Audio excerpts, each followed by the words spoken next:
ہمارے بھائیوں نے جو 12 ربیع الاول کو عید میلاد النبی مناتے ہیں، انہوں نے ایک بہت بڑا سا پوسٹر نکالا تھا، بینر کہیں لگایا تھا، اور بینر پر لکھا تھا وہابی، اور وہابی کے آگے گندی سی گالی تھی جو میں تقریر میں بیان نہیں کر سکتا۔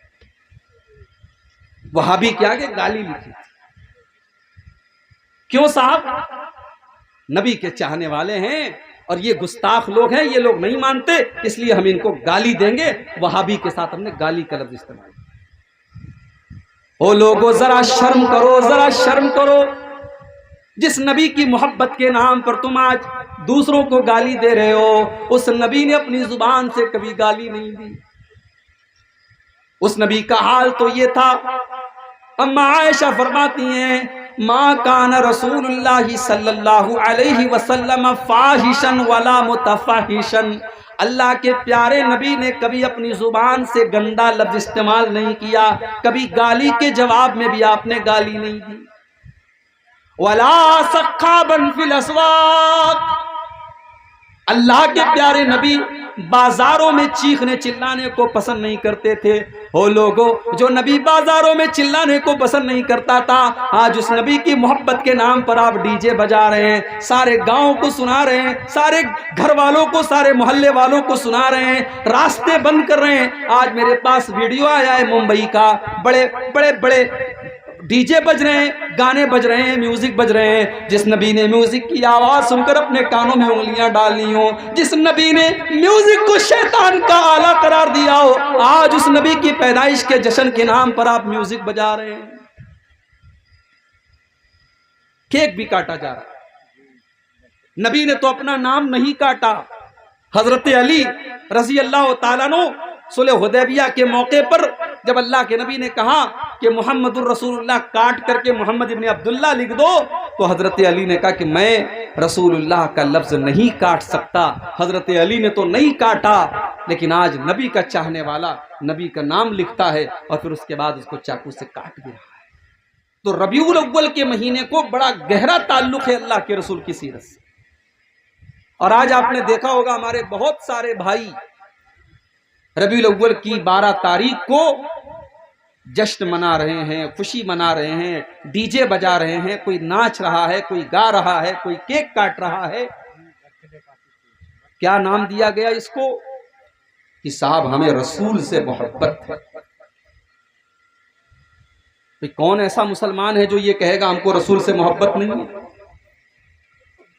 رسول سے محبت یہ ہمارے ایمان کا ایک حصہ ہے، اس کے بغیر ہم مومن ہو ہی نہیں سکتے۔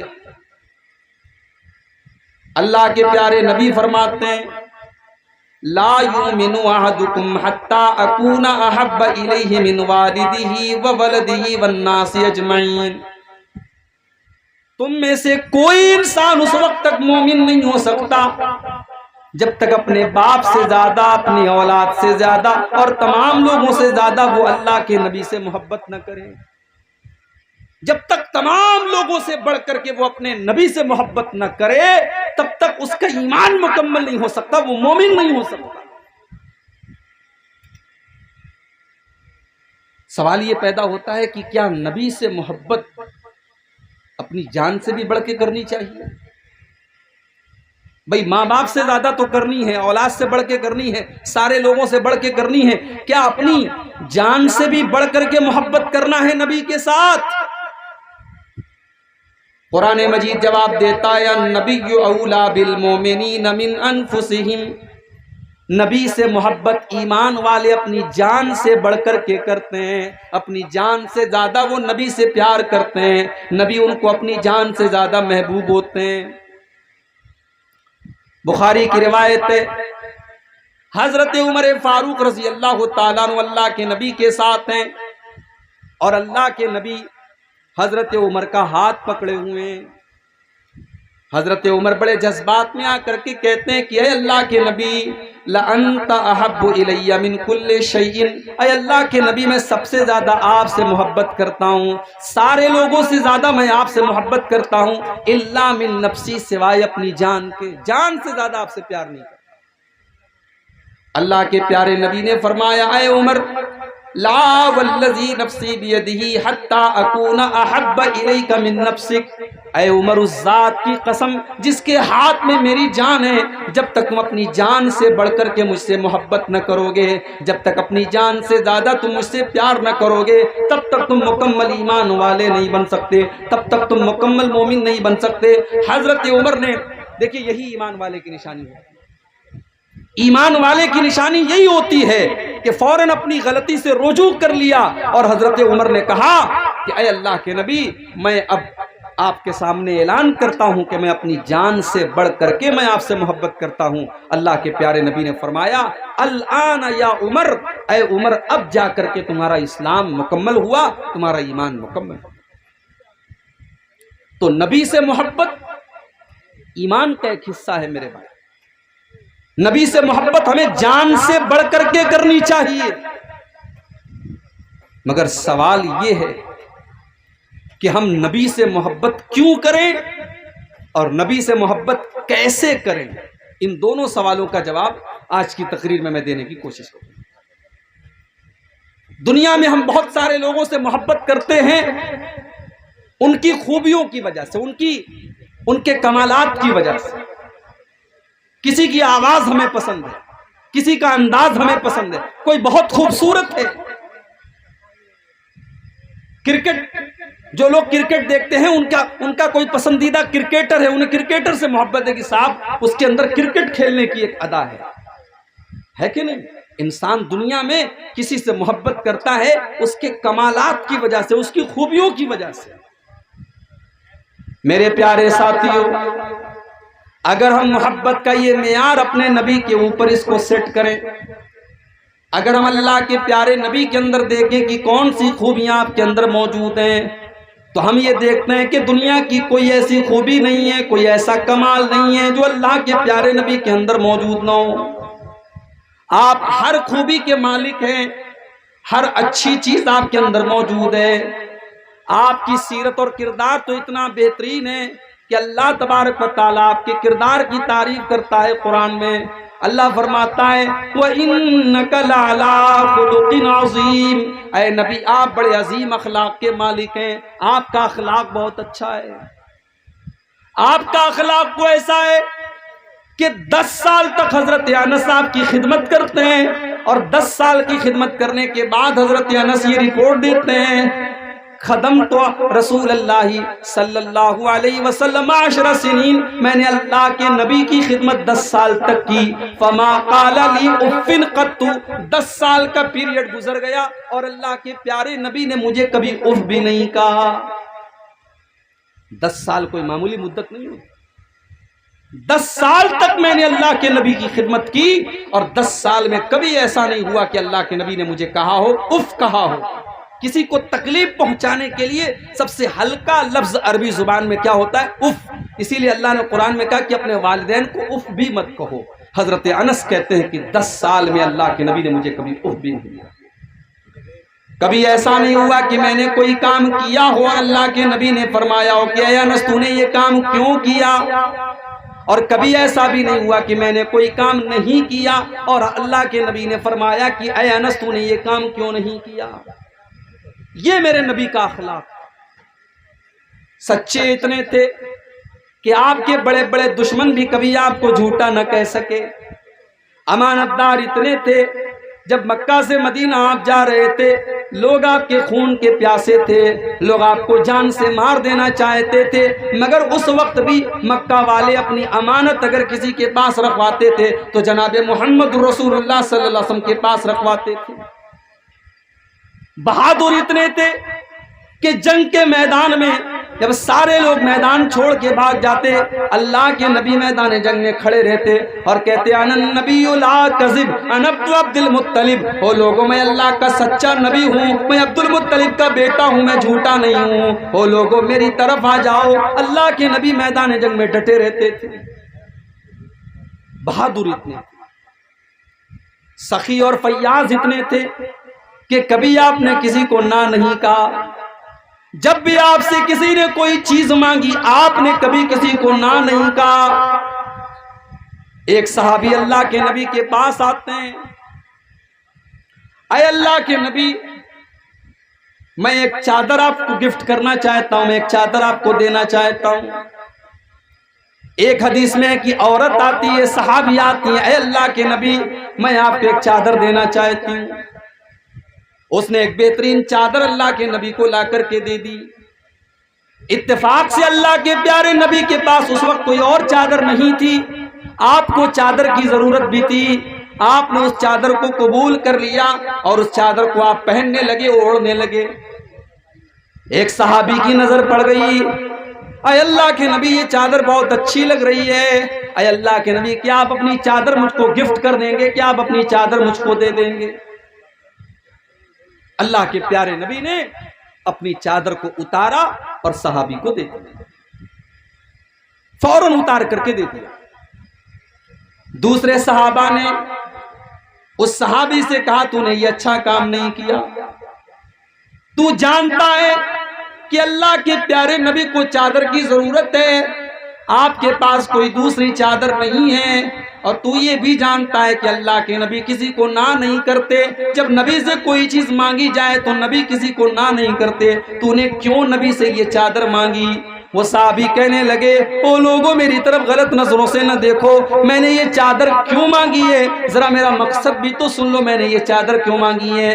رجاء حصول برکتہا، میں نے یہ چادر اس لیے مانگی ہے کیونکہ اس چادر کو جناب محمد رسول اللہ نے پہنا ہے، اور میں یہ چاہتا ہوں کہ میں اس چادر کی برکت حاصل کر لوں، کیونکہ یہ چادر نبی کے جسم کے اوپر گئی ہے، اللہ کے پیارے نبی نے پہنا ہے، اس لیے میں چادر مانگ رہا ہوں، اور میں اس چادر کو اپنا کفن بنانا چاہتا ہوں۔ میں چاہتا ہوں کہ جب میرا انتقال ہو جائے، جب میں مر جاؤں تو اسی چادر میں مجھے کفنا دیا جائے۔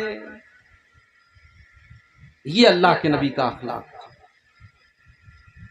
قرآن کا 10واں پارہ سورہ توبہ کی آیت نمبر 24، اللہ فرماتا ہے قُلْ إِنْ كَانَ آبَاؤُكُمْ وَأَبْنَاؤُكُمْ وَإِخْوَانُكُمْ وَأَزْوَاجُكُمْ وَعَشِيرَتُكُمْ وَأَمْوَالٌ اقْتَرَفْتُمُوهَا وَتِجَارَةٌ تَخْشَوْنَ كَسَادَهَا وَمَسَاكِنُ تَرْضَوْنَهَا۔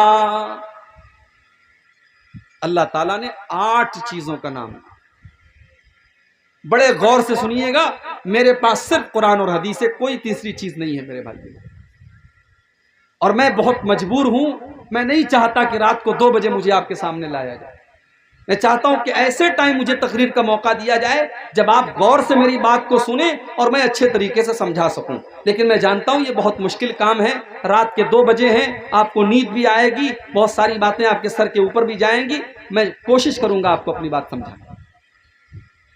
اللہ نے 8 چیزوں کا نام ہے۔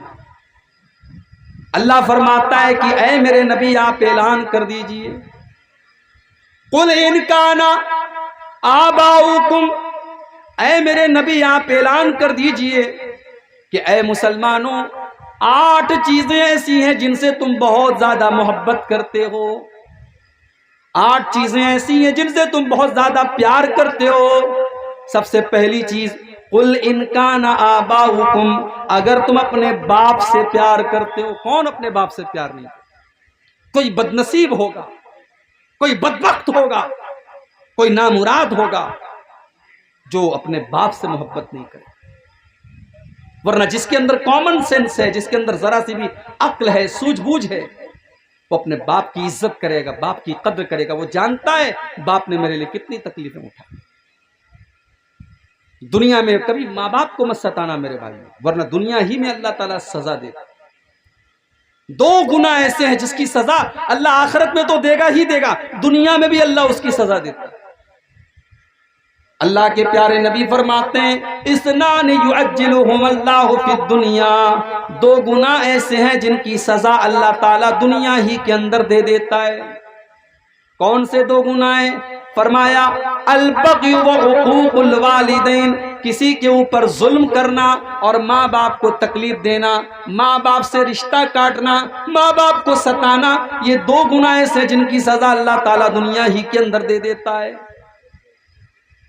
تو اللہ فرماتا ہے کہ اے ایمان والو اگر تم اپنے باپ سے پیار کرتے ہو، وَأَبْنَاؤُكُمْ، اور اگر تم اپنی اولاد سے محبت کرتے ہو، اپنے بچوں سے پیار کرتے ہو، اپنے بیٹوں سے پیار کرتے ہو، وَإِخْوَانُكُمْ، اور اگر تم اپنے بھائیوں سے پیار کرتے ہو، وَأَزْوَاجُكُمْ، اور اگر تم اپنی بیویوں سے پیار کرتے ہو، وَعَشِيرَتُكُمْ، اور اگر تم اپنے خاندان اور برادری سے محبت کرتے ہو، وَأَمْوَالٌ اقْتَرَفْتُمُوهَا، اور اگر تم پیسے سے، مال سے، جس کو تم کماتے ہو، محنت کر کے پیسہ لاتے ہو، اگر تم اس پیسے سے پیار کرتے ہو، وَتِجَارَةٌ تَخْشَوْنَ كَسَادَهَا، اور اگر تم بزنس اور کاروبار سے محبت کرتے ہو، جس کاروبار کے مندی کا شکار ہونے سے تم ڈرتے ہو۔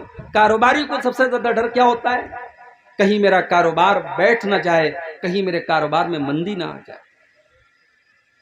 وَتِجَارَةٌ تَخْشَوْنَ كَسَادَهَا، اور اگر تم اپنے بزنس اور کاروبار سے محبت کرتے ہو، جس کے مندی کا شکار ہونے سے تم ڈرتے ہو، وَمَسَاكِنُ تَرْضَوْنَهَا، اور اگر تم اپنے گھر بار سے، اپنے گھروں سے محبت کرتے ہو۔ اللہ ان 8 چیزوں کا نام لینے کے بعد فرماتا ہے میرے بندو، اگر ان 8 چیزوں سے تم محبت کرتے ہو، احب الیکم من اللہ ورسولہ وجہاد فی سبیلہ، اگر ان 8 چیزوں کی محبت اللہ سے زیادہ ہو جائے، رسول سے زیادہ ہو جائے، اور اللہ کی راہ میں جہاد سے زیادہ ہو جائے، فتربصوا حتی یاتی اللہ بامرہ، تو تم اللہ کے عذاب کا انتظار کرو۔ اب آج ذرا اپنے گریبانوں میں جھانک کے دیکھو میرے بھائی، کہ باپ سے زیادہ محبت ہے کہ نبی سے زیادہ محبت ہے؟ اولاد سے زیادہ محبت ہے کہ نبی سے زیادہ محبت ہے؟ بھائی سے زیادہ محبت ہے کہ نبی سے زیادہ محبت ہے؟ بیوی سے زیادہ محبت ہے کہ نبی سے زیادہ محبت ہے؟ کہنے کے تو ہر آدمی کہے گا کہ نہیں صاحب، ہم تو سب سے زیادہ اپنے نبی سے پیار کرتے ہیں۔ اگر نبی سے پیار کرتے ہو تو بیوی کو بے پردہ لے کر کے تم پورنیہ بازار میں کیوں گئے؟ اگر نبی سے پیار کرتے ہو تو اولاد کے لیے تم نے سود اور بیاج کا دھندا کیوں کیا؟ اگر نبی سے زیادہ پیار کرتے ہو تو بہترین گھر بنانے کے لیے تم نے حرام کمائی کو کیوں چنا؟ اگر تم اپنے کاروبار سے زیادہ نبی سے پیار کرتے ہو تو اپنے کاروبار کے لیے تم نے نماز کو کیوں چھوڑا؟ تم نے مسجد میں جانا کیوں چھوڑا؟ میرے بھائیوں، اللہ تبارک و تعالیٰ نے سورہ توبہ کی اس آیت میں کسوٹی بتا دی ہے، اللہ نے کسوٹی بتا دی ہے، پرکھ لو اپنی محبت کو۔ اگر یہ 8 چیزوں کی محبت تمہیں اللہ سے بڑھ کر کے ہے، رسول سے بڑھ کر کے ہے، اور اللہ کی راہ میں جہاد سے بڑھ کر کے ہے، فَتَرَبَّصُوا حَتَّى يَأْتِيَ اللَّهُ بِأَمْرِهِ، تو تم اللہ کے عذاب کا انتظار کرو۔ صحابہ نے کوئی جلوس نہیں نکالا، صحابہ نعرے نہیں لگاتے تھے، صحابہ کے گھروں میں جھنڈیاں نہیں لگتی تھیں، مگر صحابہ اس کسوٹی پر پورے پورے اترتے تھے۔ صحابہ اللہ کے پیارے نبی سے سچی محبت کرتے تھے۔ جب موقع پڑا انہوں نے اپنے ماں باپ کو بھی قربان کر دیا، موقع پڑا اپنی اولاد کو بھی قربان کر دیا، موقع آیا اپنے جان و مال کو قربان کر دیا، موقع آیا تو سب کچھ قربان کر دیا۔ عبداللہ ابن ابی کو دیکھو، بہت بڑا منافق ہے، منافقوں کا سردار ہے۔ عبداللہ بن ابی نے اللہ کے نبی کو گالی دے دی، برا بھلا کہہ دیا۔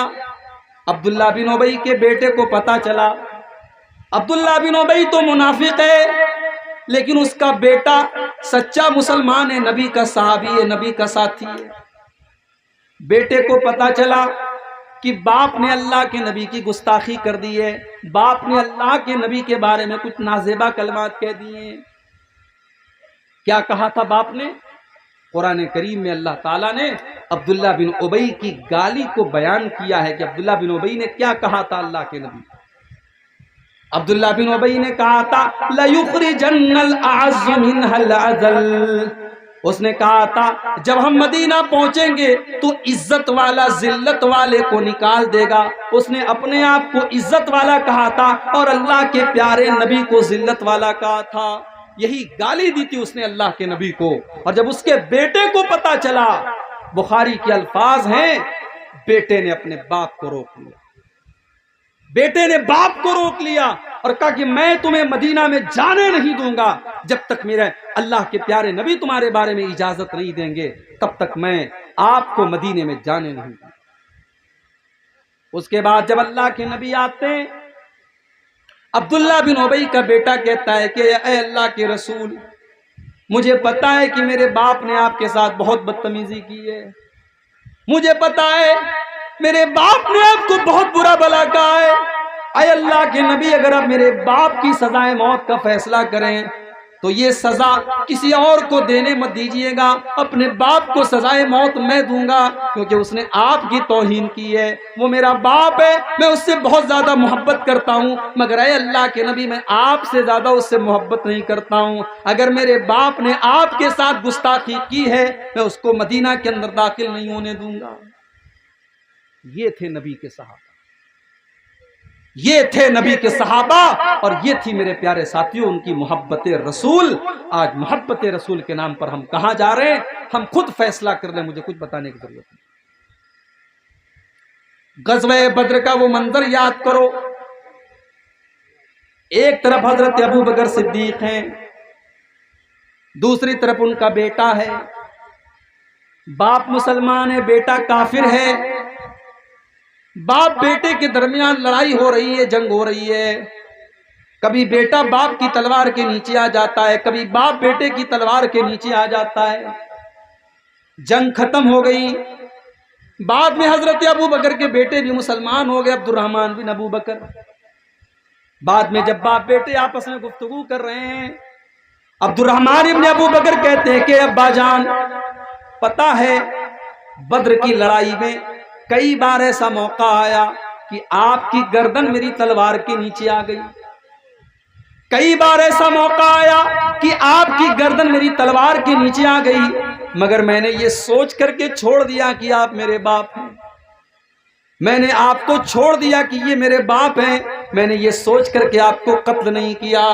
حضرت ابو بکر صدیق کہنے لگے، او میرے بیٹے، تو نے تو باپ سمجھ کر کے چھوڑ دیا، لیکن اگر تیری گردن میری تلوار کے نیچے آئی ہوتی تو میں تجھے نہ چھوڑتا، کیونکہ اس وقت میں تجھے اپنا بیٹا نہیں سمجھ رہا تھا، اس وقت میں تجھے اسلام کا دشمن سمجھ رہا تھا، اس وقت میں تجھے نبی کا دشمن سمجھ رہا تھا، اگر تیری گردن میری تلوار کے نیچے آئی ہوتی تو میں تجھے ختم کر دیتا۔ یہ تھے نبی کے صحابہ، انہوں نے نبی سے بڑھ کر کے کسی کو نہیں چاہا میرے پیارے ساتھ۔ وَإِخْوَانُكُمْ، بھائی سے زیادہ نبی سے پیار ہونا چاہیے۔ حضرت مصعب بن عمیر کو دیکھو،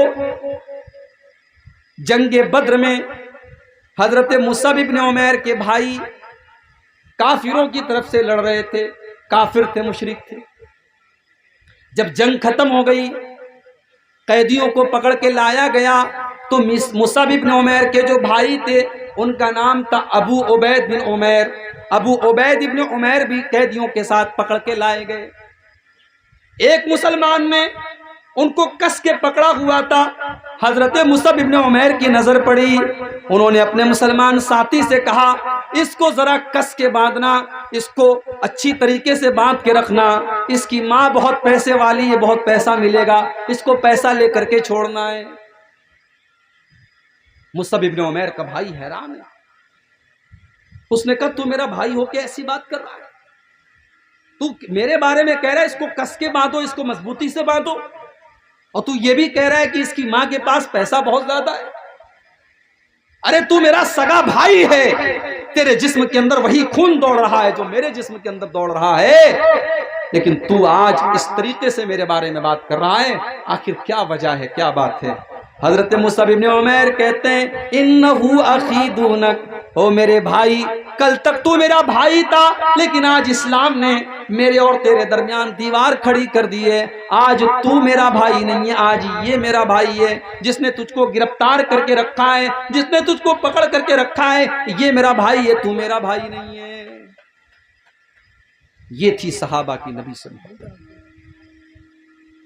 خاندان اور برادری کی محبت، بیوی کی محبت، صحابہ ان سب سے بڑھ کر کے اپنے نبی سے پیار کرتے تھے میرے پیارے ساتھی۔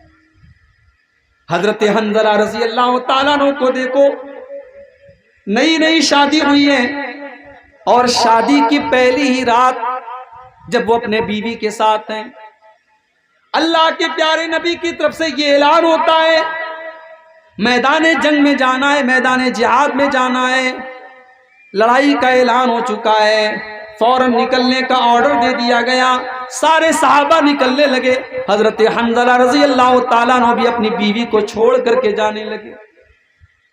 نئی نویلی دلہن ہے، ابھی پہلی رات کی ملاقات ہے، اور حضرت حنظلہ نے تو ابھی غسل بھی نہیں کیا ہے، ناپاکی کے عالم میں، جنابت کی حالت میں بیوی کو چھوڑ کر کے جا رہے ہیں۔ بیوی نے کہا کہ کم سے کم آپ پاکی حاصل کر لے، کہا کہ اتنا ٹائم نہیں ہے، اللہ کے نبی کی طرف سے اعلان ہو چکا ہے میدان جنگ میں جانا ہے، میں واپس اگر زندہ آیا تو میں غسل کر لوں گا، ابھی میرے پاس غسل کرنے کی فرصت بھی نہیں ہے۔ حضرت حنظلہ رضی اللہ تعالیٰ عنہ اسی حالت میں میدان جنگ میں جاتے اور اللہ کی راہ میں لڑتے لڑتے شہید ہو جاتے ہیں۔ جنگ کے بعد جب شہیدوں کی لاشوں کو اکٹھا کیا جانے لگا، اللہ کے پیارے نبی نے فرمایا، او لوگو، کیا ان لاشوں میں تم کو حنظلہ کی لاش بھی نظر آ رہی ہے؟ صحابہ نے تلاش کیا، حنظلہ کی لاش ملی، صحابہ نے دیکھا حنظلہ کے بالوں سے پانی گر رہا ہے، ایسا لگ رہا ہے کہ حنظلہ نے ابھی غسل کیا ہے، ایسا لگ رہا ہے کہ حنظلہ نے انہوں نے ابھی غسل کیا ہے، ابھی انہوں نے اپنے بدن کے اوپر پانی ڈالا ہے۔ صحابہ کہنے لگے، اے اللہ کے نبی، یہ منظر سمجھ میں نہیں آ رہا ہے کہ حنظلہ کے بالوں سے پانی کیوں ٹپک رہا ہے۔ اللہ کے نبی نے فرمایا، او لوگو، میں فرشتوں کو دیکھ رہا ہوں کہ فرشتے حنظلہ کو غسل دے رہے ہیں، یہ جنابت کی حالت میں جنگ کے میدان میں آئے تھے، یہ ناپاکی کی عالم میں جنگ کے میدان میں آئے تھے، اور آج جب یہ شہید ہو گئے تو فرشتے ان کو غسل دے رہے ہیں۔ بیوی سے محبت تھی، بیوی سے پیار تھا، مگر نبی سے بڑھ کر کے پیار نہیں تھا میرے بھائیوں۔ بیوی کو چھوڑ کر کے نبی کے اعلان پر گئے اور اللہ کی راہ میں شہید ہو گئے، یہ تھے نبی کے صحابہ۔ قُلْ إِنْ كَانَ آبَاؤُكُمْ وَأَبْنَاؤُكُمْ وَإِخْوَانُكُمْ وَأَزْوَاجُكُمْ وَعَشِيرَتُكُمْ وَأَمْوَالٌ اقْتَرَفْتُمُوهَا وَتِجَارَةٌ تَخْشَوْنَ كَسَادَهَا۔ صحابہ تجارت سے اور بزنس سے بھی زیادہ اللہ کے نبی سے محبت کرتے تھے۔ حضرت صہیب رومی کو دیکھو، یہ بہت بڑے بزنس مین ہیں، بہت بڑے ویاپاری ہیں، کاروباری ہیں۔ اللہ کے پیارے نبی مدینہ جا چکے ہیں، سارے صحابہ مدینہ جا چکے ہیں، کچھ صحابہ ایسے ہیں جو ابھی تک مکہ میں موجود ہیں، انہی میں سے حضرت صہیب رومی بھی ہیں۔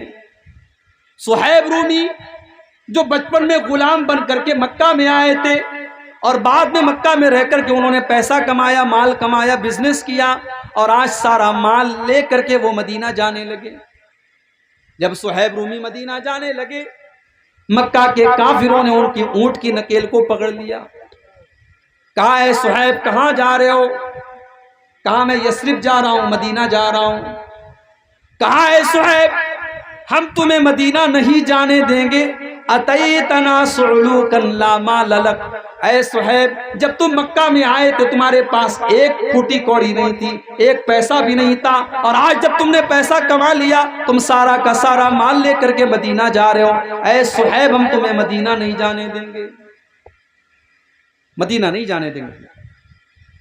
حضرت صہیب نے کہا، میں تو اپنے نبی کے بغیر نہیں رہ سکتا، میں تو مدینہ جاؤں گا۔ کہ ٹھیک ہے، اگر تمہیں جانا ہے تو تم جاؤ، لیکن اپنا مال اور اپنا پیسہ یہ تم کو چھوڑ کے جانا ہوگا۔ حضرت صہیب رومی رضی اللہ تعالیٰ عنہ نے 10 سیکنڈ بھی نہیں لگایا، اور سارا مال اور زندگی بھر کی ساری کمائی انہوں نے مکہ والوں کو دے دی، اور کہا کہ اگر تم یہ پیسہ لے لو اور یہ کمائی لے لو لیکن مجھے مدینہ جانے کی اجازت دیتے ہو تو ٹھیک ہے، تم یہ پیسہ لے لو لیکن مجھے مدینہ جانا۔ حضرت صہیب رومی نے اپنی زندگی بھر کی کمائی ان کے حوالے کر دی، اور خالی ہاتھ وہ مدینہ پہنچے۔ جب مدینہ پہنچے تو اللہ کے نبی فجر کی نماز پڑھا رہے تھے۔ حضرت صہیب رومی جلدی سے پہنچے، وضو کیا، نماز میں شامل ہوئے۔ جب اللہ کے نبی نے سلام پھیرا، صہیب رومی کو دیکھا، اللہ کے نبی نے کھڑے ہو کر کے صہیب رومی کو گلے لگایا اور آپ نے فرمایا اے صہیب ربحت البیع ربحت البیع، اے صہیب تو نے بہت فائدے کا سودا کیا ہے، تو نے بہت منافع کا سودا کیا ہے، تو نے کوئی گھاٹے کا سودا نہیں کیا ہے، تو نے سب کچھ قربان کر کے اپنے نبی کا ساتھ دیا ہے، تو نے بہت منافع کا سودا کیا ہے۔ مال سے محبت ان کو بھی تھی میرے بھائی، ایسا نہیں ان کو مال سے محبت نہیں تھی، ان کو مال کی ضرورت نہیں تھی، مگر ایک محبت ایسی تھی کہ اس محبت پر ساری محبتوں کو قربان کیا جا سکتا ہے، اور وہ محبت تھی رسول کی محبت، وہ محبت تھی اللہ کی محبت۔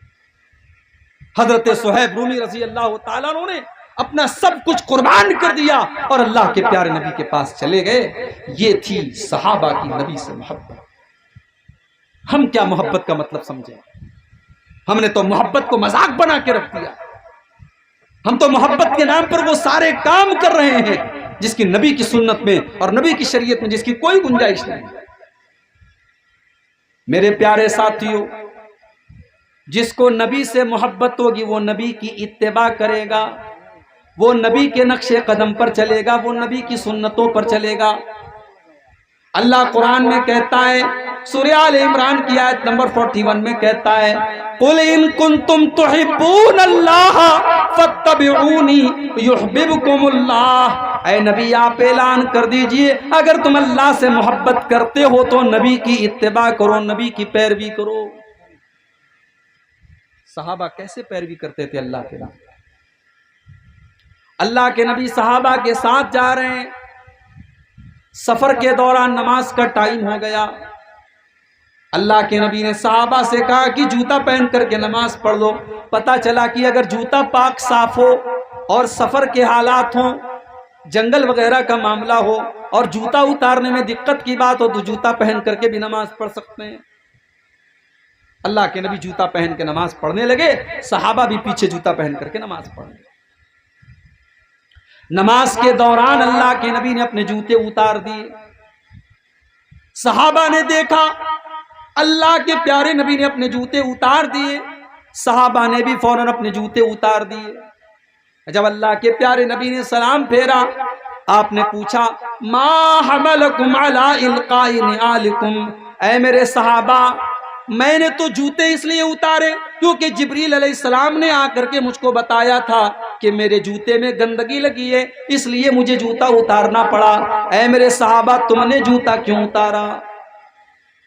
صحابہ نے کہا اے اللہ کے نبی رأیناکا لبست نعالکا، ہم نے دیکھا کہ آپ جوتا پہن کر کے نماز پڑھ رہے ہیں، ہم بھی جوتا پہن کر کے نماز پڑھنے لگے، ہم نے دیکھا آپ نے جوتے اتار دیے، ہم نے بھی جوتے اتار دیے۔ ہم تو آپ کی پیروی کرنے والے، ہم تو آپ کی اتباع کرنے والے اور آپ کے نقش قدم پر چلنے والے ہیں۔ آپ نے جوتا اتارا ہم نے اتار دیا، آپ نے پہنا ہم نے پہن لیا۔ یہ ہے محبت رسول۔ محبت رسول یہ ہے کہ نبی نے جہاں جوتا اتار دیا وہاں جوتا اتار دیا جائے، اور نبی نے جہاں جوتا پہن لیا وہاں جوتا پہن لیا جائے۔ صحابہ نے اس کو محبت رسول سمجھا ہے میرے پیارے ساتھ۔ اور ربیع الاول کا مہینہ اگر ایک طرف نبی کی پیدائش کا مہینہ ہے تو دوسری طرف نبی کی وفات کا مہینہ ہے۔ اگر اسلام میں کسی کی پیدائش کی خوشی ہے تو پھر کسی کی موت کا غم بھی ہونا چاہیے، لیکن اسلام ان سب فضولیات سے پاک ہے میرے پیارے صاحب۔ اور جس کو یہ یاد ہے کہ ربیع الاول کے مہینے میں اللہ کے نبی پیدا ہوئے، اس کو یہ بھی یاد ہونا چاہیے کہ اسی مہینے میں اللہ کے نبی کا انتقال بھی۔ اچھا آپ کو یہ پتا ہے ربیع الاول کے پہلے کون سا مہینہ آتا ہے؟ آپ لوگ بتائیے کون سا مہینہ آتا ہے ربیع الاول کے پہلے؟ معلوم ہے؟ جنوری، فروری، مارچ، اپریل سب کو آتا ہے۔ اسلامی کیلنڈر کے 12 مہینوں کا نام بھی ہمیں اور آپ کو نہیں پتا۔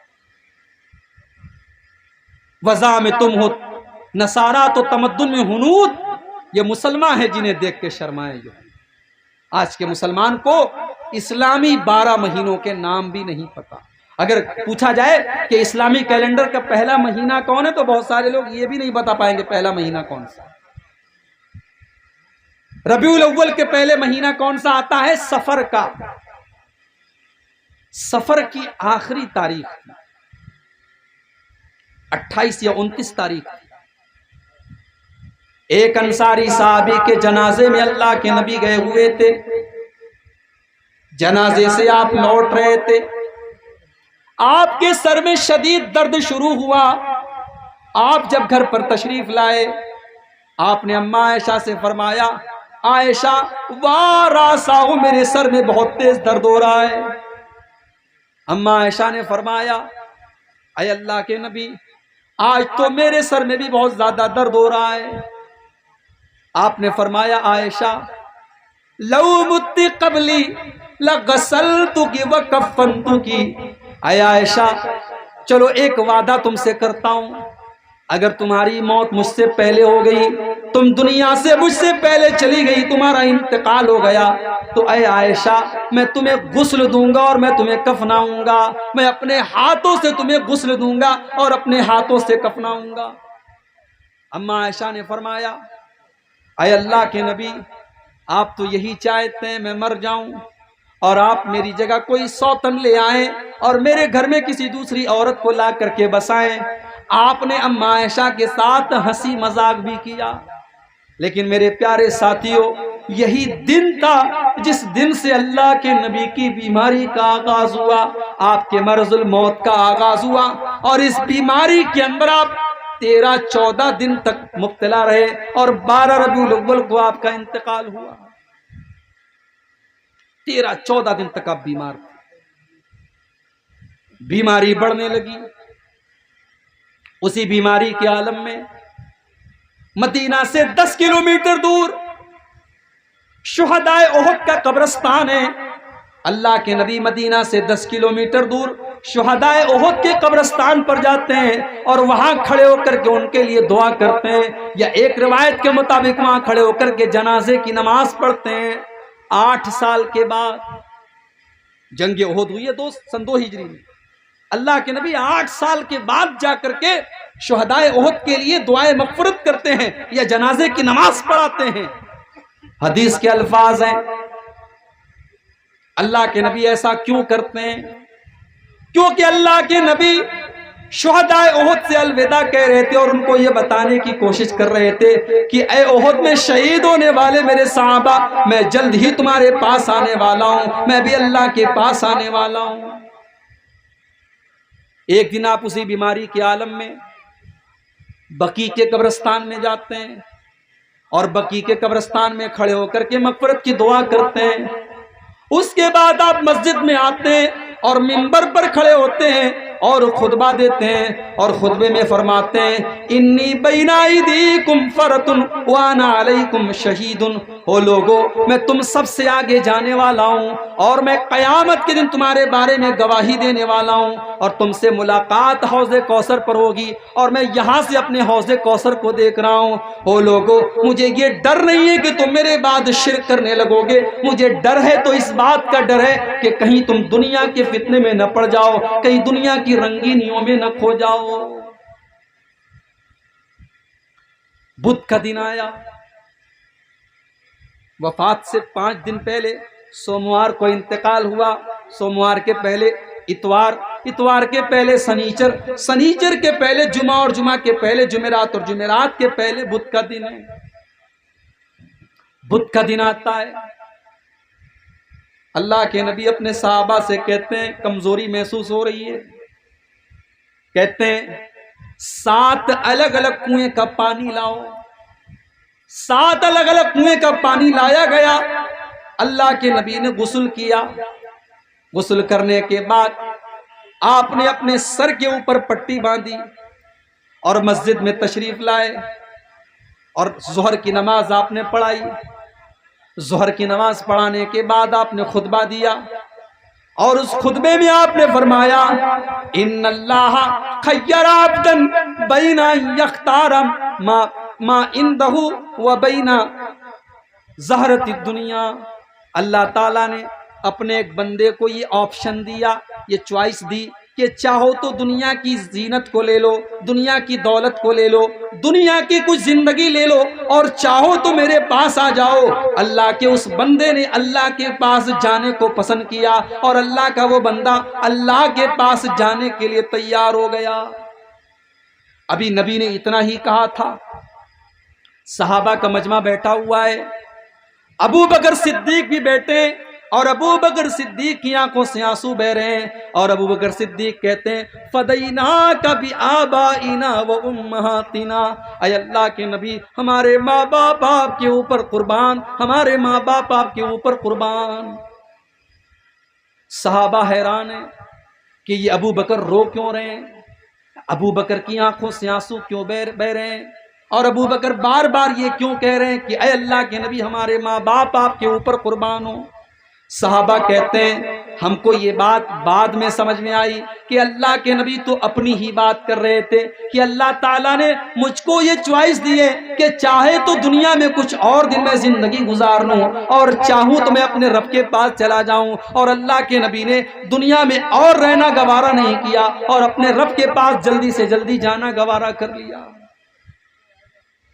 اللہ کے نبی نے اپنے رب کے پاس جانا گوارا کر لیا۔ آپ چاہتے تو دنیا کی کچھ اور زندگی آپ کو مل سکتی تھی، مگر آپ نے دنیا کی زندگی کو پسند نہیں کیا، آپ نے اپنے رب کے پاس جانا گوارا۔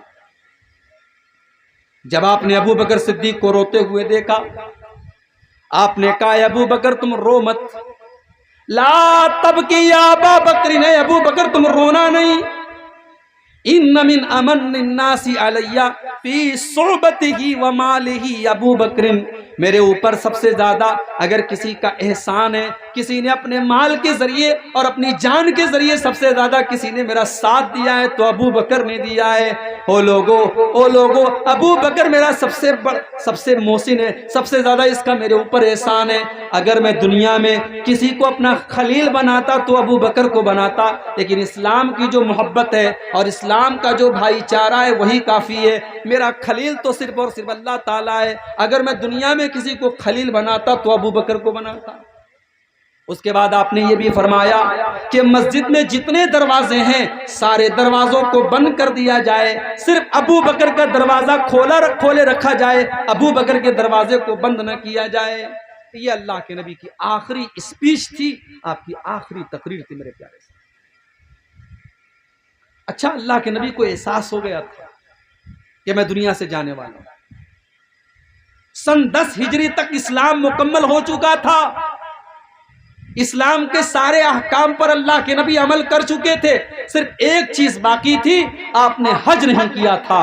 جب اللہ کے نبی نے حج کیا تو حج کے دوران بار بار آپ اپنے صحابہ سے کہتے تھے خذوا عنی مناسککم، او میرے صحابہ تم مجھ سے حج کے ارکان سیکھتے چلے جاؤ، لعلی لا القاکم بعد عامی ھذا، ہو سکتا ہے کہ آئندہ سال میری ملاقات تم سے نہ ہو سکے، ہو سکتا ہے کہ آئندہ سال تم اپنے نبی کو نہ دیکھ سکو، اس لیے اے میرے صحابہ مجھ سے حج کا طریقہ سیکھتے چلے جاؤ۔ معاذ ابن جبل رضی اللہ تعالیٰ عنہ کو اللہ کے نبی یمن بھیج رہے تھے۔ معاذ ابن جبل اونٹ کے اوپر سوار ہیں اور اللہ کے نبی پیدل چل رہے ہیں، اور آپ معاذ ابن جبل کو نصیحت کر رہے ہیں، ان کو سمجھا بجھا رہے ہیں، سمجھاتے اور نصیحت کرتے کرتے اللہ کے پیارے نبی معاذ ابن جبل سے کہتے ہیں اے معاذ عسا ان لا تلقانی بعد عامی، اے معاذ ہو سکتا ہے کہ آئندہ سال جب تم مدینہ آؤ تو تم اپنے نبی سے ملاقات نہ کر پاؤ، ہو سکتا ہے کہ آئندہ سال جب تم مدینہ آؤ تو اپنے نبی کی قبر کو تم دیکھو۔ معاذ ابن جبل پھوٹ پھوٹ کے رونے لگے، معاذ ابن جبل رونے لگے اپنے نبی کی جدائی کے بارے میں سوچ کر کہ مجھے اپنے نبی سے جدا ہونا پڑے گا۔ حضرت معاذ ابن جبل کی آنکھوں سے آنسو آئے۔ جمعرات کا دن آیا، وفات سے 4 دن پہلے جمعرات کا دن آیا، اللہ کے پیارے نبی نے صحابہ سے کہا کاغذ اور قلم لاؤ، میں کچھ لکھ کر دے دیتا ہوں، کاغذ اور قلم لاؤ میں کچھ لکھ کر کے دیتا ہوں تاکہ کوئی میرے بعد تمہارے اندر گمراہی نہ پیدا ہو۔ صحابہ میں اختلاف ہو گیا، کچھ صحابہ نے کہا اگر اللہ کے نبی قلم اور کاغذ منگوا رہے ہیں تو ہمیں دے دینا چاہیے، ہو سکتا ہے کوئی امپورٹنٹ بات لکھنی ہو۔ کچھ صحابہ نے کہا نہیں، اسلام مکمل ہو چکا ہے، ہمارے پاس قرآن بھی موجود ہے، اگر کوئی امپورٹنٹ بات ہوتی تو اب تک اللہ کے نبی بتا چکے ہوتے، اس لیے آپ بیمار ہیں، آپ کو تکلیف نہ دیا جائے اور کاغذ قلم نہ لایا جائے، آپ کو اور زیادہ تکلیف میں نہ ڈالا جائے۔ جب بہت زیادہ اختلاف ہونے لگا، اللہ کے نبی نے صحابہ سے کہا او لوگو یہاں سے چلے جاؤ۔ آپ نے صحابہ کو وہاں سے ہٹا دیا۔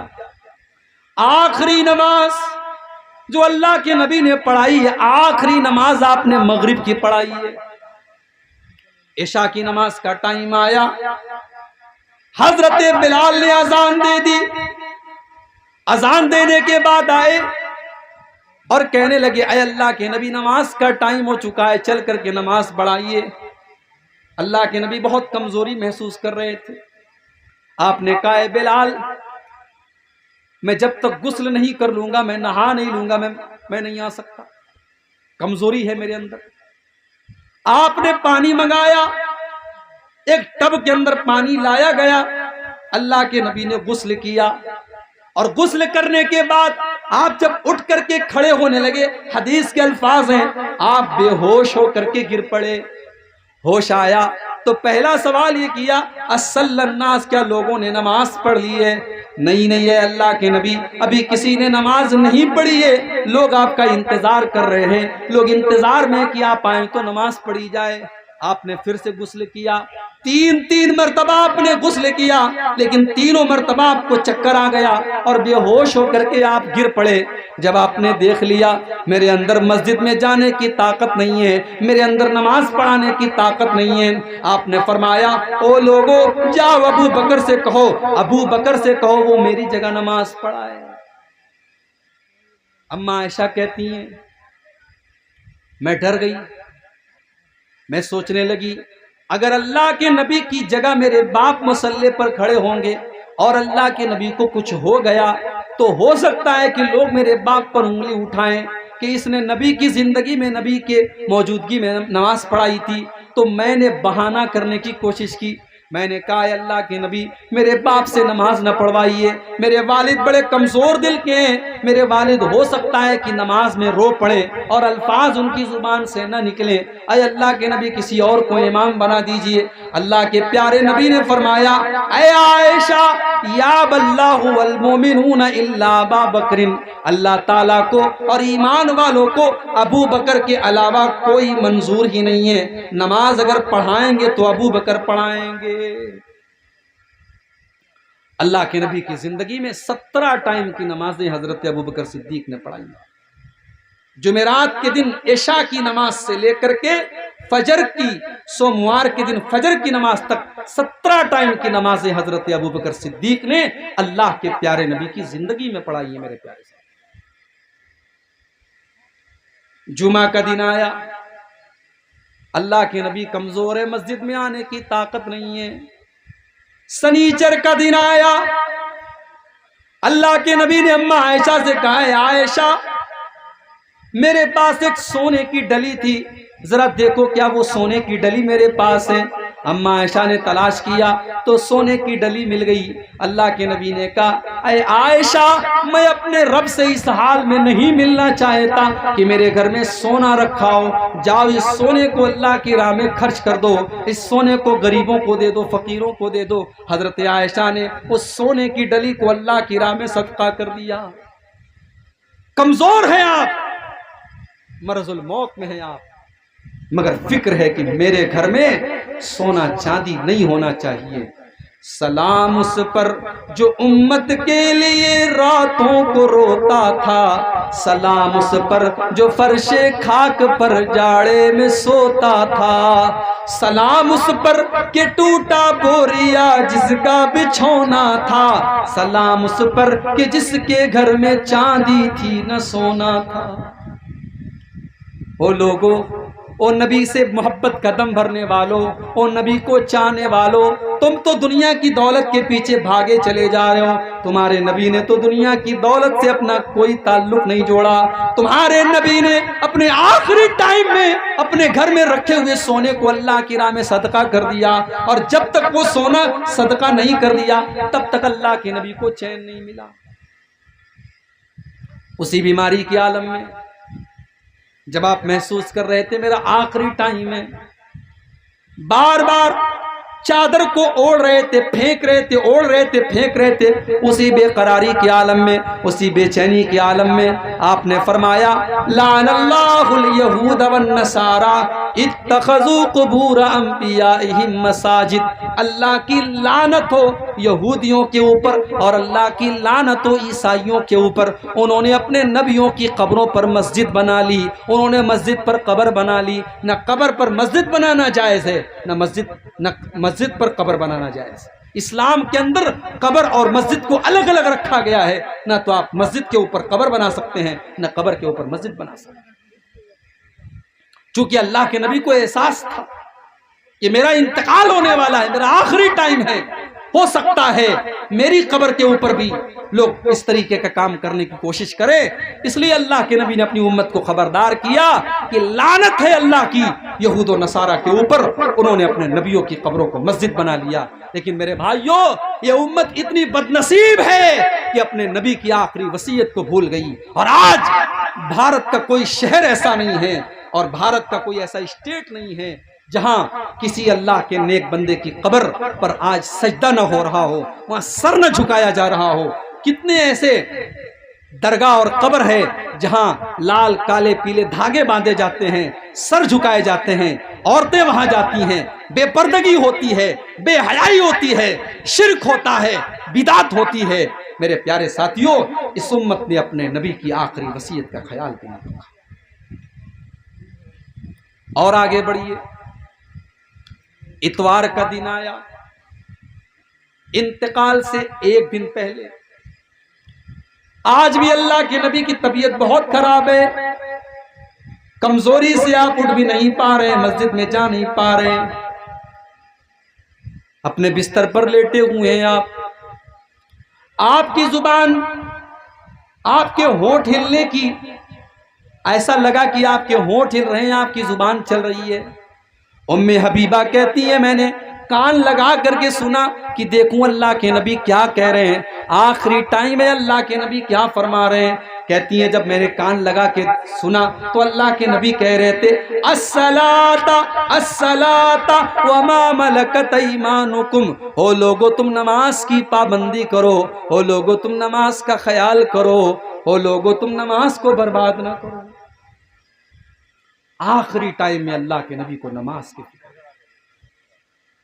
آج امت کو نبی سے اتنا پیار ہے اور نبی سے اتنی محبت ہے کہ نبی کے نام پر سڑکوں کو جام کیا جا رہا ہے اور ڈھول تاشے بجائے جا رہے ہیں، لیکن نماز، پانچوں ٹائم کی نماز میں آپ مسجد میں جا کے دیکھ لیں، فجر کی نماز میں کتنے لوگ رہتے ہیں، آپ اپنے محلے کی مسجد میں دیکھ لیں، اپنے گاؤں کی مسجد میں دیکھ لیں۔ میرے پیارے ساتھیوں، اللہ کے نبی کی آخری وصیت تھی نماز کے بارے میں، لیکن امت کو آج نماز کا ہوش نہیں، اور ہم کہتے ہیں کہ صاحب ہندوستان میں یہ ہو رہا ہے، وہ ہو رہا ہے، اور فلاں کی سرکار ہے، اور فلاں کی سرکار ہے، اور فلاں ظلم کر رہا ہے، اور فلاں ظلم کر رہا ہے۔ اما عائشہ فرماتی ہے کہ اللہ کے نبی کے اوپر جب بھی کوئی پریشانی آتی تھی اللہ کے نبی نماز میں کھڑے ہو جاتے تھے۔ جنگ کے میدان میں بھی آپ نے نماز پڑھی ہے، نماز آپ نے کبھی نہیں چھوڑی ہے۔ جنگ خندق کے موقع پر جب لڑائی کی وجہ سے عصر کی نماز قضا ہو گئی اور سورج ڈوب گیا، عصر کی نماز میں اتنی تاخیر ہو گئی کہ سورج ڈوب گیا، تو اللہ کے نبی نے بد دعا کرتے ہوئے فرمایا ملا اللہ قبورہم وبیوتہم نارا، اللہ تعالیٰ ان کافروں کے گھروں کو اور ان کی قبروں کو جہنم کی آگ سے بھر دے، ان کی وجہ سے ہماری عصر کی نماز قضا ہو گئی۔ میرے پیارے ساتھیوں، اللہ کے نبی کو نماز سے اتنی محبت تھی، آپ کہا کرتے تھے جعلت قرۃ عینی فی الصلاۃ، او لوگوں میری آنکھوں کی ٹھنڈک نماز ہے۔ نبی کو نماز سے اتنی محبت تھی، آخری ٹائم میں نماز کی وصیت کر کے جا رہے ہیں، مگر امت اپنے نبی کی اس آخری وصیت کو بھی بھول گئی۔ اور کیا فرمایا آپ نے؟ وَمَا مَلَكَتْ أَيْمَانُكُمْ، اور اے لوگوں اپنے غلام اور لونڈیوں کا خیال رکھنا۔ اس زمانے میں سماج کا کمزور طبقہ تھا غلام اور لونڈی، اس کو بہت دبایا جاتا تھا، بہت کچلا جاتا تھا۔ اللہ کے نبی نے فرمایا او لوگوں اپنے غلاموں اور لونڈیوں کا خیال کرنا۔ آج غلاموں کا دور نہیں ہے، آج لونڈیوں کا دور نہیں ہے، لیکن آپ کے گھر میں اگر نوکر چاکر ہیں اور آپ کے انڈر میں کام کرنے والے ملازم ہیں، ورکرز ہیں، تو وہاں پر یہ حدیث اپلائی ہو جائے گی، اور وہاں پر اس حدیث کو آپ سیٹ کر لیجئے۔ جو بھی آپ کے انڈر میں ہے، آپ کے انڈر میں کام کر رہا ہے، کوئی ملازم ہے، کوئی نوکر ہے، یہاں تک کہ آپ کے بیوی بچے بھی اس حدیث کے اندر آ جائیں گے کہ وہ آپ کی ذمہ داری ہے، جن کے آپ گارجین ہیں، آپ سرپرست ہیں، آپ ان کا خیال کیجئے، کل اللہ تعالیٰ کے حساب دینا۔ آج ہمارے نوجوان لڑکے اور لڑکیاں کیا کر رہے ہیں میرے بھائی؟ مجھے سب خبر ہے، سارے حالات پر میری نظر ہے۔ جلسہ ہو رہا ہے، تقریر یہاں ہو رہی ہے، نوجوانوں کی بڑی تعداد عورتوں کے پنڈال کے پاس کیوں کھڑی ہے بھائی؟ کیوں کھڑی؟ دکانیں لگی ہوئی ہیں، جوان لڑکیاں وہاں پہ خریداری کر رہی ہیں، اور لڑکے ان کے آس پاس میں مڈلا رہے۔ کیوں مڈلا رہے؟ ہم سب سمجھتے ہیں میرے پیارے ساتھی، اور آپ کو اپنے لڑکے اور لڑکیوں پر نظر رکھنی چاہیے۔ قیامت کے دن پوچھا جائے گا آپ سے کہ آپ کو اتنی لمبی داڑھی تھی، ماتھے پر سجدے کا نشان تھا، راتوں کو تہجد پڑھتے تھے آپ، اور آپ کی جوان بیٹی رات کو 2 بجے موبائل پر کسی سے بات کر رہی تھی، آپ کیا کر رہے تھے؟ ماں سے پوچھا جائے گا تو پردے میں نکلتی تھی، تو چہرہ ڈھانپ کر کے نکلتی تھی، تیری 19 سال کی 18 سال کی لڑکی میک اپ کر کے سج کر کے سور کر کے بے پردہ نکلا کرتی تھی، تو 50 سال کی بڑھیا ہے، تو 60 سال کی بڑھیا ہے، تو اگر بغیر پردے کے بھی نکلے گی تو کوئی بہت بڑا مسئلہ نہیں ہے، لیکن 18 سال کی 20 سال کی تیری جوان بیٹی بغیر پردے کے نکل رہی تھی۔ میری پیاری ماں بہنوں، کل قیامت کے دن آپ سے پوچھا جائے گا، آپ کی بیٹی کے بارے میں آپ سے پوچھا جائے گا، آپ کی بہن کے بارے میں آپ سے پوچھا جائے گا، آپ کی اولاد کے بارے میں آپ سے پوچھا جائے گا۔ اللہ قرآن میں کہتا ہے یا ایھا الذین آمنوا قوا انفسکم واہلیکم نارا، اے ایمان والو اپنے آپ کو اور اپنے گھر والوں کو جہنم کی آگ سے بچاؤ۔ میرے نبی نے اپنے آخری ٹائم میں وصیت کی کہ اپنے ماتحتوں کا خیال رکھو، جو تمہارے ماتحت ہیں، تمہارے بیوی ہیں، تمہارے بچے ہیں، تمہارے نوکر چاکر ہیں، تم ان کا خیال کرو، وہ تمہارے گردن پر اللہ تعالیٰ کی بہت بڑی ذمہ داری ہے، اللہ تعالیٰ کی طرف سے، تم ان کا خیال کرو، قیامت کے دن تم کو ان کا حساب دینا پڑے۔ سوموار کا دن آیا، اللہ کے نبی کی زندگی کا آخری دن ہے، فجر کی نماز کا ٹائم ہے، حضرت ابوبکر صدیق نماز پڑھا رہے ہیں، صحابہ پیچھے نماز پڑھ رہے ہیں۔ اللہ کے نبی کی طبیعت کچھ بہتر محسوس ہوئی، آپ اپنے بستر سے اٹھے، آپ نے اپنے کمرے کا پردہ ہٹایا، سامنے صحابہ نماز پڑھ رہے ہیں اور ابوبکر صدیق نماز پڑھا رہے ہیں۔ اللہ کے نبی نے یہ منظر دیکھا، آپ کے چہرے پر مسکراہٹ آ گئی، آپ مسکرانے لگے، میرا مشن کامیاب ہے، میرے صحابہ میرے مشن پر چل رہے ہیں، میرے صحابہ میرا کام کر رہے ہیں، میں دنیا سے جا رہا ہوں، میرے صحابہ نماز پڑھ رہے ہیں، ابوبکر نماز پڑھا رہے ہیں، صحابہ نماز پڑھ رہے ہیں۔ اللہ کے پیارے نبی اپنے حجرے کے دروازے پر کھڑے ہیں اور آپ کے چہرے پر مسکراہٹ ہے، آپ ہنس رہے ہیں، مسکرا رہے ہیں۔ صحابہ نے نماز کی حالت میں محسوس کر لیا، اللہ محبت اس کو کہتے ہیں، محبت اس کو کہتے ہیں میرے بھائی۔ صحابہ نماز پڑھ رہے ہیں مگر نماز کی حالت میں صحابہ نے محسوس کر لیا کہ اللہ کے نبی اپنے دروازے پر کھڑے ہیں اور مسکرا رہے ہیں۔ صحابہ کہتے ہیں ہمیں اتنی خوشی ہوئی، اتنی خوشی ہوئی، اتنی خوشی ہوئی، ہمیں ڈر لگا کہ کہیں ہماری نماز نہ خراب ہو جائے، کہیں ہماری نماز ٹوٹ نہ جائے، کہیں ہم نمازوں کو چھوڑ نہ دیں۔ ابوبکر صدیق کو بھی احساس ہو گیا کہ اللہ کے نبی اپنے دروازے پر کھڑے ہیں۔ ابوبکر صدیق پیچھے ہٹنے لگے، اللہ کے پیارے نبی نے اشارہ کیا کہ اے ابوبکر تم نماز کو جاری رکھو، تم ہی نماز پڑھاؤ، تم پیچھے مت ہٹو۔ ابوبکر صدیق نے فجر کی نماز پڑھائی۔ نبی نے پردہ ہٹا دیا، پردہ واپس سے گرا دیا، اور جب نبی نے پردہ گرا دیا صحابہ کہتے ہیں یہ آخری نظر تھی جو اللہ کے نبی نے اپنے صحابہ کے اوپر ڈالی تھی، یہ آخری دیدار تھا جو اللہ کے نبی نے اپنے صحابہ کا۔ جیسے جیسے چاشت کا وقت قریب ہو رہا ہے، جیسے جیسے سورج ڈھل رہا ہے، اللہ کے نبی کی کمزوری بڑھ رہی ہے، تکلیف بڑھ رہی ہے۔ آپ کی بیٹی فاطمہ آپ سے اپنے باپ کو دیکھنے آتی ہیں، اپنے باپ کو تکلیف میں دیکھتی ہیں، بڑے درد کے ساتھ حضرت فاطمہ کہتی ہیں واہ کر بابا، واہ کر بابا، ہائے میرے ابا کی تکلیف، ہائے میرے ابا کی تکلیف۔ اللہ کے نبی کہتے ہیں اے فاطمہ لیس علی ابیک کرب بعد اليوم، اے فاطمہ آج کے بعد تیرے باپ کے اوپر کوئی تکلیف آنے والی نہیں ہے، آج کی تکلیف تیرے باپ کی آخری تکلیف ہے، آج کے بعد تیرے باپ کے اوپر کوئی تکلیف نہیں آنے والی ہے۔ حضرت فاطمہ کہتی ہیں اللہ کے نبی نے مجھ سے کان میں ایک بات کہی، میں ہنسنے لگی، میں رونے لگی، پھر آپ نے میرے کان میں کچھ کہا، میں ہنسنے لگی۔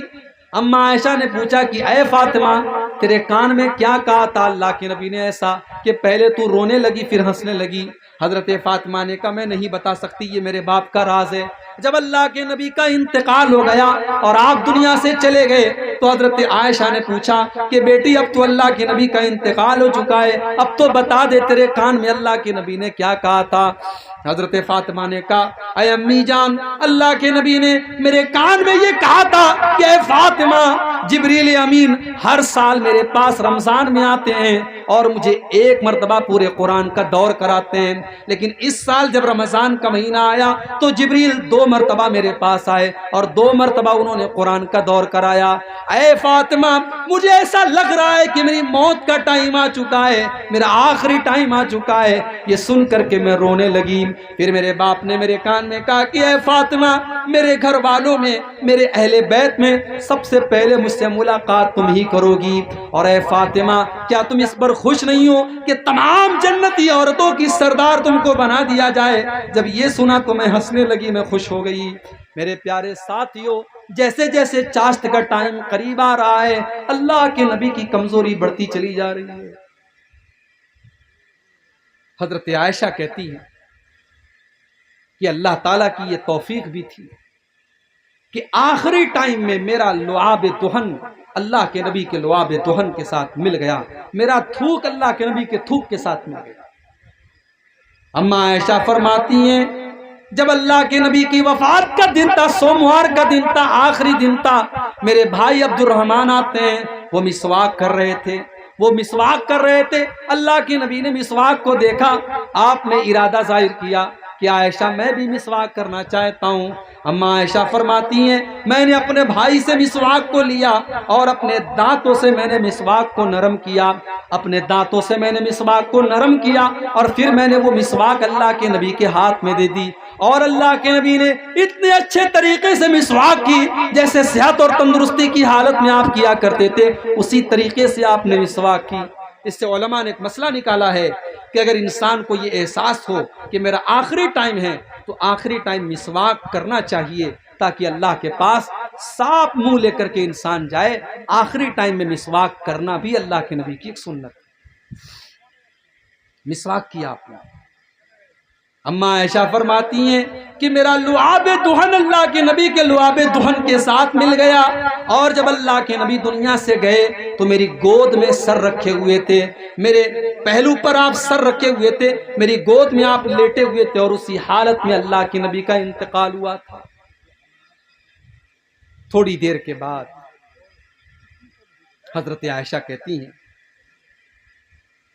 اللہ کے پیارے نبی بے چین ہو گئے، آپ کے بغل میں ایک پیالے میں پانی رکھا ہوا، آپ بار بار اس پیالے میں ہاتھ ڈالتے اور اپنے چہرے پر آپ پانی ڈالتے اور کہتے لا الہ الا اللہ ان للموت سکرات، اللہ کے سوا کوئی معبود نہیں ہے، بے شک موت کی سختیاں ہوتی ہیں، بے شک موت کی سختیاں ہوتی ہیں۔ اما عائشہ فرماتی ہیں کہ پہلے میں موت کی سختی کو پسند نہیں کرتی تھی، پہلے میں موت کی سختی کو برا سمجھتی تھی، لیکن جب میں نے اپنے نبی کے اوپر موت کی سختیوں کو دیکھا میں سمجھ گئی کہ موت کی سختی تو کسی کے اوپر بھی آ سکتی ہے۔ میں اس کے بعد کبھی بھی میں موت کی سختی کو ناپسند نہیں کرتی تھی۔ اللہ کے پیارے نبی نے بھی موت کی سختی کو محسوس کیا میرے پیارے ساتھی۔ اب بار بار اپنے چہرے پر پانی ڈال رہے تھے اور کہہ رہے تھے لا الہ الا اللہ ان للموت سکرات، بے شک موت کی سختیاں ہوتی ہیں۔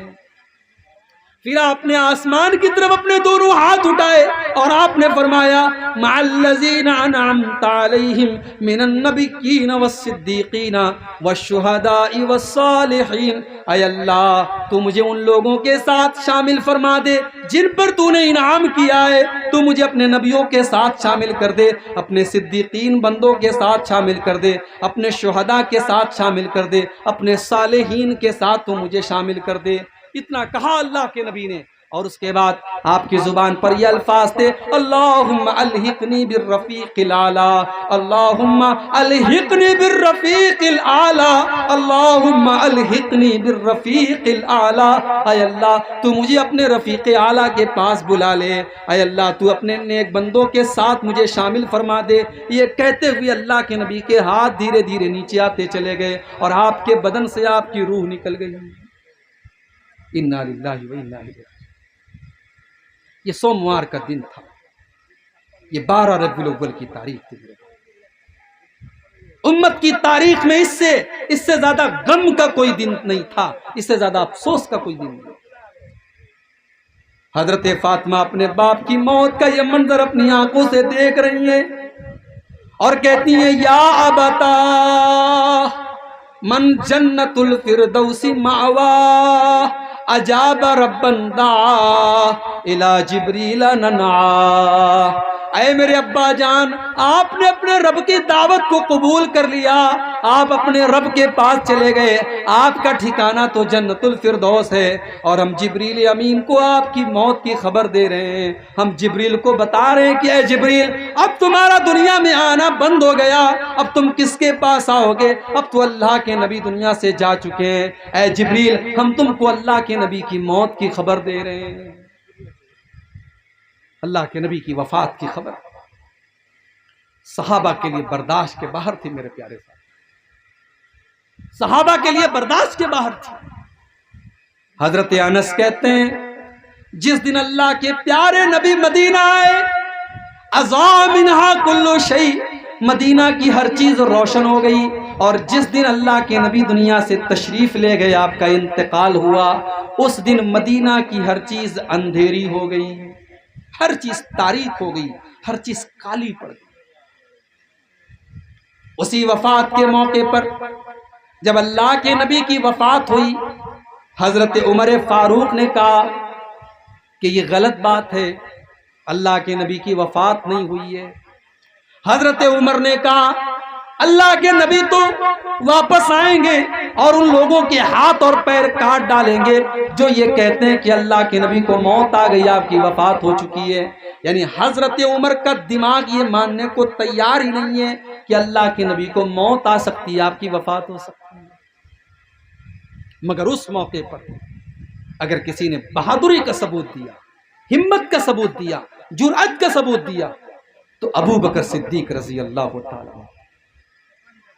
جب ابو بکر صدیق کو پتا چلا اللہ کے پیارے نبی کی وفات کی خبر ملی، بخاری کے الفاظ ہیں ابو بکر صدیق آئے اور آتے ہی سیدھے اماں عائشہ کے کمرے میں داخل ہوئے۔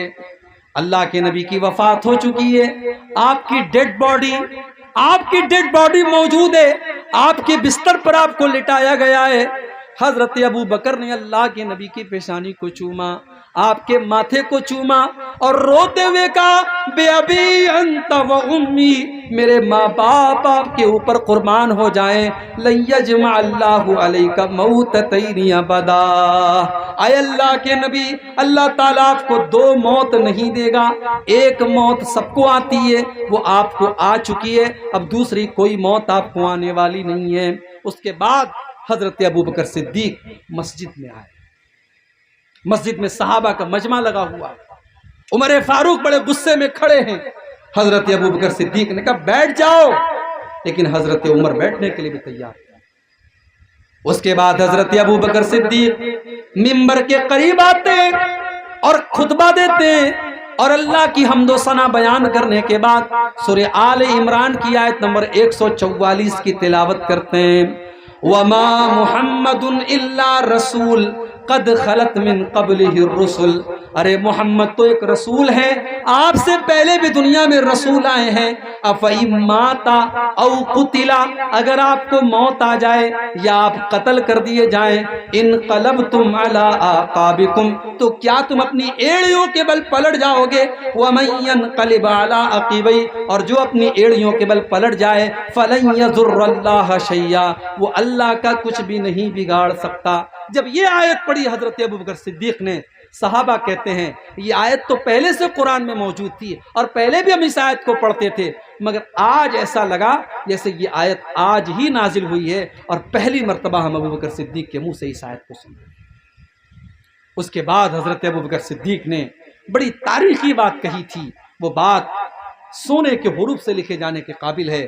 حضرت ابوبکر نے کہا تھا، من کان یعبد منکم محمدا فإن محمدا قد مات، او لوگو جو محمد کی عبادت کرتا تھا، جو محمد کو اپنا رب مانتا تھا، وہ یہ سن لے کہ محمد صلی اللہ علیہ وسلم اللہ تعالیٰ کے پاس جا چکے ہیں، آپ کو موت آ چکی ہے۔ ومن کان یعبد اللہ، اور جو اللہ کی عبادت کرتا ہے، جو اللہ کو اپنا رب مانتا ہے، فإن اللہ حی لا یموت، تو وہ یہ کان کھول کر کے سن لے کہ اللہ تعالیٰ اکیلی ایسی ذات ہے کہ وہ زندہ رہنے والا ہے، اس کو کبھی موت آنے والی نہیں ہے۔ جب یہ تقریر کی حضرت ابوبکر صدیق نے، حضرت عمر کہتے ہیں کہ میرے پاؤں زمین پر نہیں ٹکے اور میں زمین پر بیٹھ گیا اور مجھے یقین ہو گیا کہ اللہ کے پیارے نبی دنیا سے جا چکے۔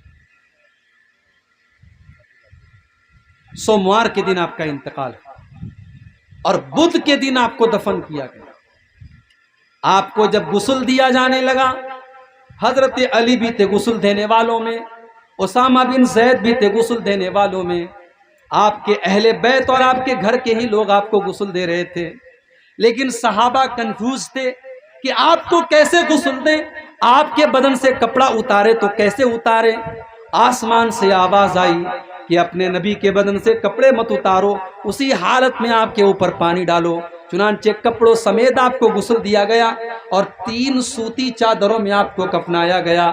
آپ کی جنازے کی نماز کسی نے جماعت بنا کر کے نہیں پڑھی، کسی نے امام کے پیچھے نہیں پڑھی، ایک ایک کر کے لوگ آتے چلے گئے اور نماز پڑھ کے جاتے چلے گئے۔